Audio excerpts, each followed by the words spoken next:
हमारी धरती पर पहले डायनासोर राज करते थे। उनके साथ ऐसा क्या हुआ कि वो पृथ्वी से गायब हो गए?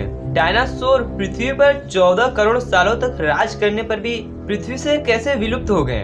आइए जानते हैं कि डायनासोर का अंत कैसे हुआ। डायनासोर के अंत के बारे में जानने के लिए हमें करोड़ों साल पहले जाना होगा और डायनासोर के अंत को करीब से देखना होगा।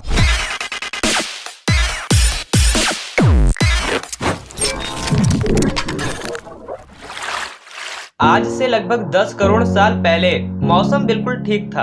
डायनासोर के चीखने की आवाजें भी आ रही थी। लेकिन डायनासोर के लाइफ में एक ट्विस्ट आ गया। एक एस्ट्रॉयड का टुकड़ा जो कि अंतरिक्ष से आ रहा था। वह एस्ट्रॉयड मंगल और बृहस्पति के बीच बने बेल्ट में घूम रहे एक बड़े एस्ट्रॉयड से टकरा जाता है और उस टकराव के कारण एस्ट्रॉयड का दिशा बदल जाता है और वह एस्ट्रॉयड बेल्ट प्लेनेट से निकलकर सीधे पृथ्वी की ओर बढ़ने लगता है। अगर यह एस्ट्रॉयड चांद से टकराता तो शायद डायनासोर का अंत ना होता, लेकिन कुदरत को तो कुछ और ही पसंद था।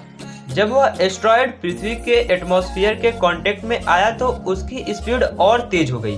पृथ्वी के वायुमंडल में आते ही घर्षण की वजह से यह एस्ट्रॉयड एक खतरनाक आग के गोले के रूप में बदल गया और कुछ ही समय बाद यह एस्ट्रॉयड मैक्सिको की खाड़ी के पास जमीन से टकराता है और 35,000 डिग्री सेंटीग्रेड की ऊर्जा वाला एक भयानक विस्फोट होता है।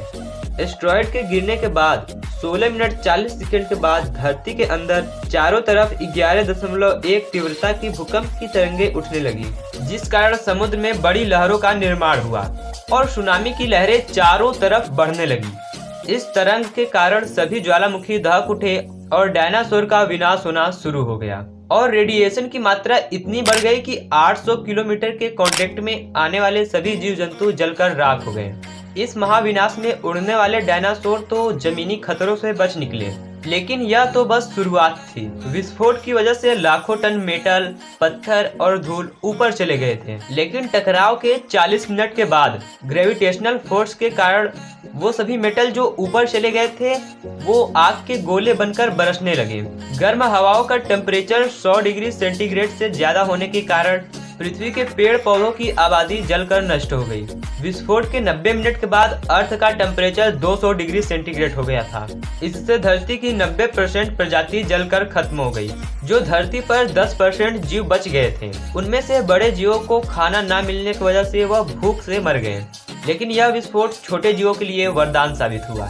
छोटे जीवों की प्रजाति थी मेमल, जो गर्मी से बचने के लिए जमीन के अंदर रहते थे। कुछ सालों के बाद धरती पर फिर से पेड़ पौधे उगने लगे।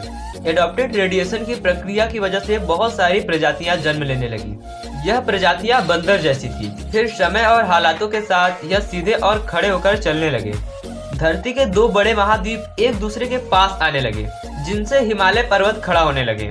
इन पर्वतों के ऊंचाई के कारण मौसम में बदलाव होने लगा। इनसे गिरने वाले बर्फ से कई नदियों का निर्माण हुआ। हमारे पूर्वज कहे जाने वाले पैरोला से ही हमारी शुरुआत हुई है। यह पेड़ों पर रहते थे, जो बाद में कुछ गोरिल्ला में तो कुछ इंसानों में बदल गए। फिर उन्होंने 2 पैरों पर चलना शुरू किया और फिर होमो हैबिलियस ने पत्थर को औजार के रूप में यूज किया। होमो इरेक्टस ने सबसे पहले आग का यूज करना सिखाया। उसके बाद हम लोगों का जन्म हुआ और आज हम लोग कुछ इस तरह से दिखते हैं।